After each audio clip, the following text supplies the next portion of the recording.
a place outside of the place, like in the north. This is a place where the people that are tribesmen from the north can comfortably live in Bo.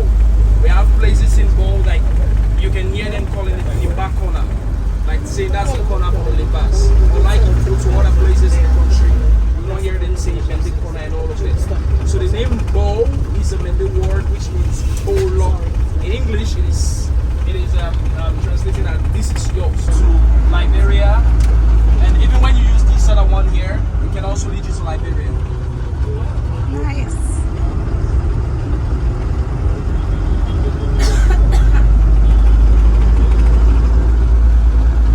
As such, in 1906, the colonial masters founded a school in Bo called the Government Secondary School. For short, it's called Bo School. It is a school that was founded in 1906 for, it was initially meant for one of the sons of paramount chiefs. When we say paramount chiefs, these are like, if we can say in other words, these were like kings, although we still have them. Yeah. So they had special schools. They had a special school for sons of these chiefs that they come there. They of course get Western education, but equally so they get trained certain things. They are taught certain things that in case my dad dies tomorrow, I'm the heir to his throne. These and these are what I should do. This is that now cities and some who have towns. So according to the local governance structure, we have like 14 districts in the country. Wherever is a district under the southern region. It's in the eastern region. So in Bo, we have Bo, Bang, Moyaman, John, 4 districts in Bo, and in the southern region. Yeah, of course, eastern region we have like 3. We have Kenema district, we have Kailao district, and we have Kulo district. And the north we have Bombali. So this is very confusing for me. It's something that I'm struggling to understand because people refer to us as African Americans, which I cannot stand because Africa is not a country, it's a continent. Just like we have North America and we have South America. America is a continent, but then you have the United States of America, which is a country, and then you have California and things like that, which are states. And some people will refer to Sierra Leone as a state, but it's not. Sierra Leone is a country. We have Bo City. In Bond district, we have Bond municipality and we have Bond district. And of course, in Kenema, we have Bond, Kenema City and Kenema district, Makeni City, Makeni district, Kwaidu City, which is the city for Kono district. And of course, we have the Kono district itself. And we have the Western Area Rural District, and we have Freetown City. So it's like that.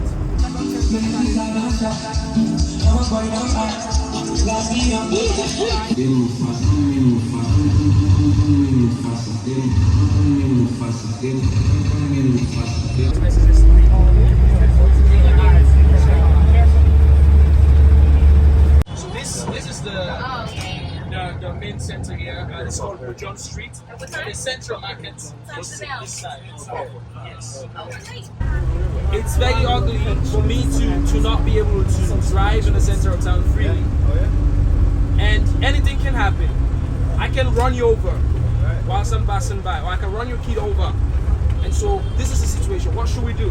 And they said, now, let us discourage the offloading of heavy-duty trucks in the center of town from 7:30 a.m. to 4 p.m. No offloading. There's a very big street up there, they call it Mission Road, and it's not too busy. If you started uploading from 4 p.m. today up until 7:30 tomorrow morning, you can take the heavy-duty truck there, get your little delivery van, you upload, put it there, and the van can be bringing to your shop. That's one measure they said.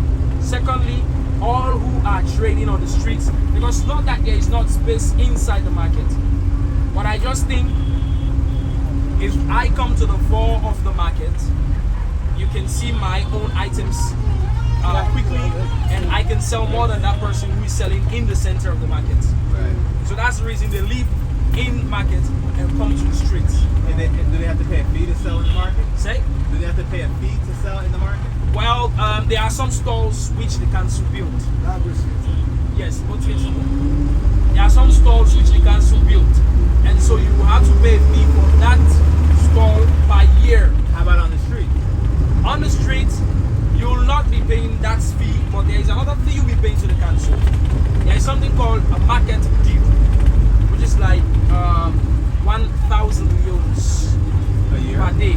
Per day? Yes, 1,000 euros per day.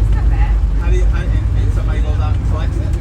Yes, we have people that go around with tickets per day, Monday to Sunday, right around, and they sell it and get the tickets, the money into the council.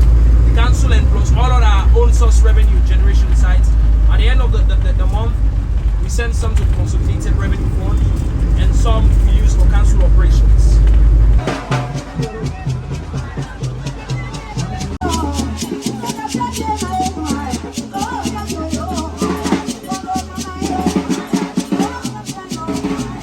For those of you who know anything about Sierra Leonean history, you know that the early 90s was the start of the Civil War. So unbeknownst to them, they sent us here at the start of the Civil War.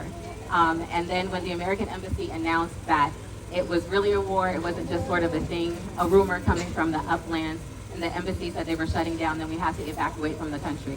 The next time I was 14 years old at the time. The next time I came back was when I was in law school as a UN intern at the Special Court for Sierra Leone, which of course was the War Crimes Tribunal. And coming back at that point in time, I really still had never considered moving to Africa or moving to Sierra Leone. It was a place where my parents were from, where my family lived, and that I felt relatively little connection to. Then, fast forward to COVID. Fast forward to Trump era in America. Fast forward to the constant, repeated assassinations of Black men in America and us having to be subjected to that every day and every morning on the nightly news.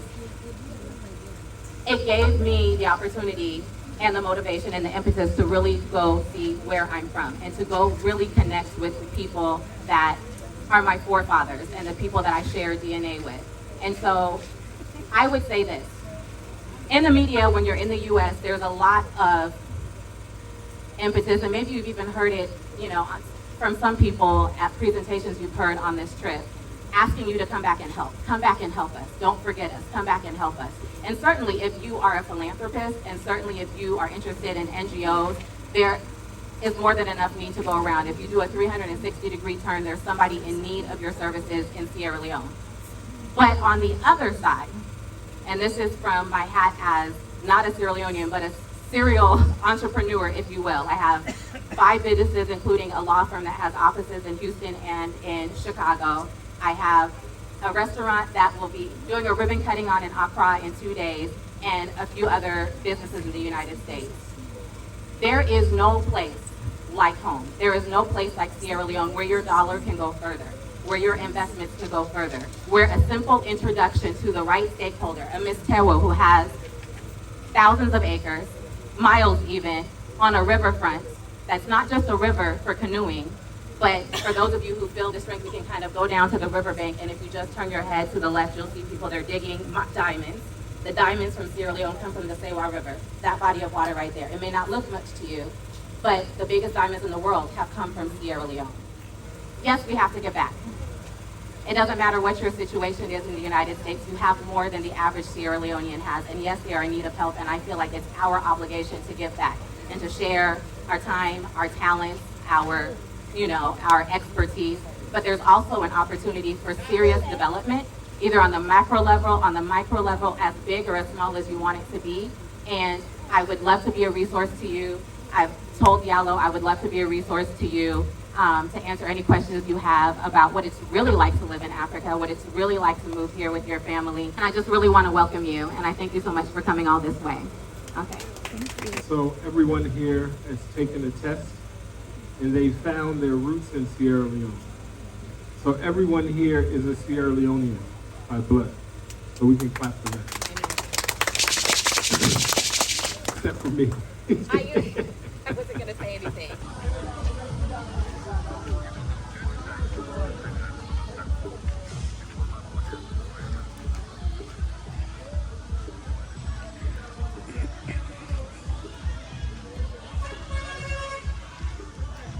So they are panning for gold, and I guess close by there's also diamonds. Not sure how I feel about that, but uh-oh.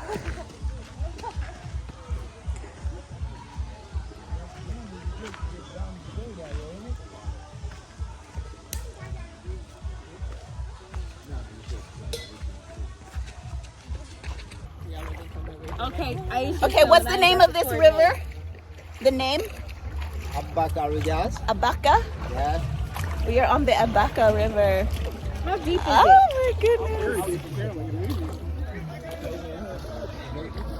Yes. That deep. Why? You never been in a canoe? Tell my family I love them. Yeah.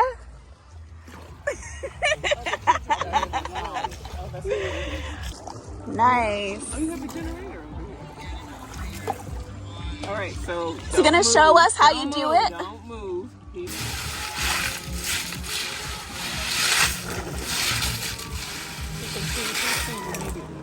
Yeah, he'll know when he sees it. Yeah.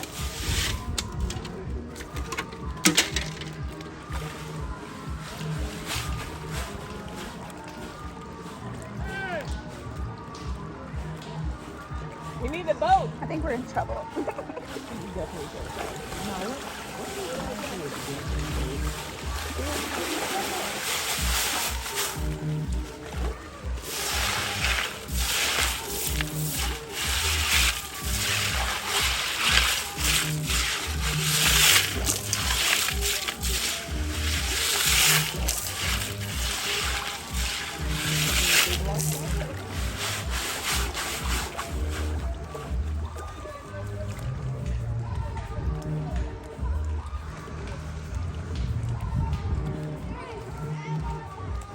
Can we?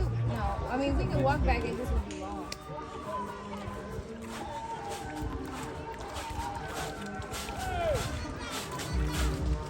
No boat! What's No happening? boat! Message him. They took the boat! We're gonna have to swim back, y'all. Yeah, they legit just left us. But they have to take a section. The what?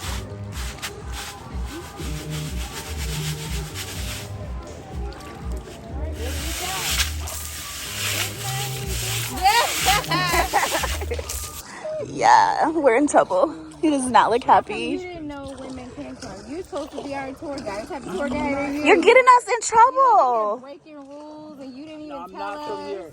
It's not a rule. It's a superstitious belief. It's stupid superstition. We can I don't even believe in it. But they brought, To say, but the guys brought us here in the other They boat. also did bring us here. They brought us. Yeah, we didn't steal the boat. We didn't swim. We didn't steal the boat. so they said, So we're in trouble. people believe in different things, especially when they're doing mining and all of that.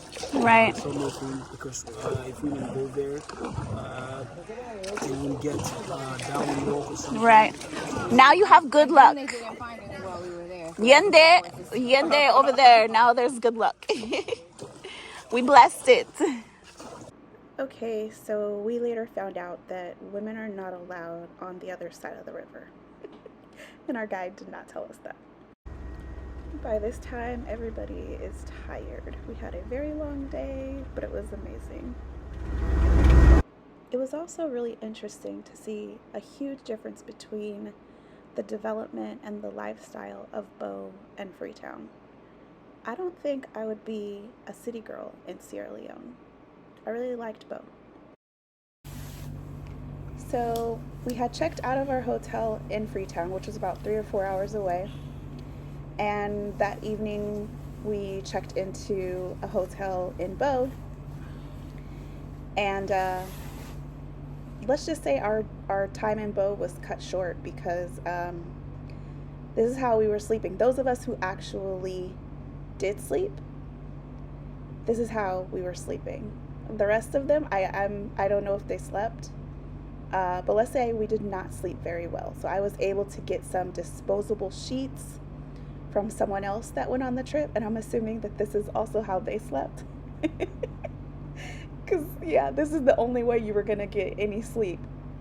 So, yeah, the next morning we checked out and we headed back to Freetown.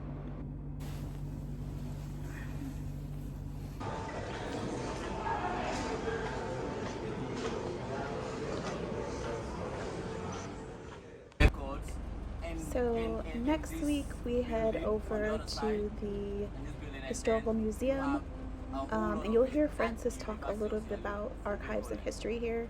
My hope is that I will be able to do my library science internship with Francis and working at the archives in Sierra Leone, inshallah. National Archives here to have an electronic stuff for, Yeah, because they want to. but you have a lot of records. Yes. So if funding stuff, they don't have it. So if you go into this church, you still see truss to the building from original board that they dismantled on a slave ship.